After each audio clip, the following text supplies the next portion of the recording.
Thank you, Mr. Speaker.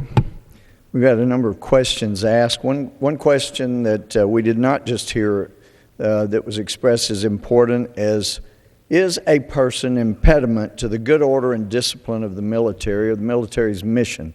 That is important.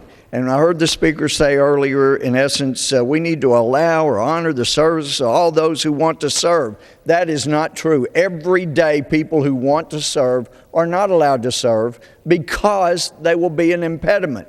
We heard the leader talk about how we can work together in this body even though there are homosexuals in this body. That's right. This isn't the military, and I can promise you if people did some of the things that have been done by members of this body, they would never have been allowed and would not be allowed to continue serving in the military. We have that margin to work with here. In the military, there is the military mission. There is not that margin to work with. We're talking life and death. Now, we've heard, how does it make us safer to lose thousands from the military? And good question, because the hundreds I've heard from that I didn't bring their quotes down here have said, you pass this, and I'll tell you personally, but I will not say it in the presence of my commander. You pass this, I will not re-enlist. I won't say it publicly because it'll affect my assignment after that, because we know what this president, this commander-in-chief wants, just as does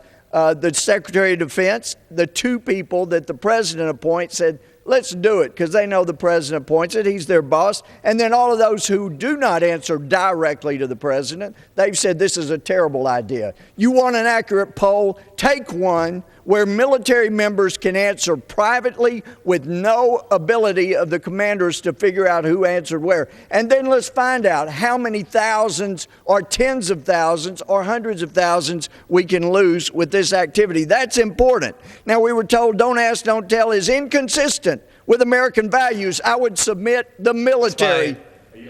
Additional minute. The military is inconsistent with American values. It does not have freedom of speech. It does not have freedom of assembly. It does not have the freedom to express its love to those in the military the way you can out here, because it's an impediment to the military mission. You can't do that. Can you imagine military members being able to tell their commander what they think of him using freedom of speech or assembling where they wish? It doesn't work. And so this is one of those issues that is so personal to the military. We need to have an accurate poll. And to my friend who said history will judge us poorly, I would submit if you will look thoroughly at history, and I'm not saying it's cause and effect, but when militaries throughout history of the greatest nations in the world have adopted the policy that fine for homosexuality to be overt, if you can keep it private and control your hormones, fine. If you can't, that's fine too. They're toward the end of their existence as a great nation. Let's look at this more carefully before we harm our military.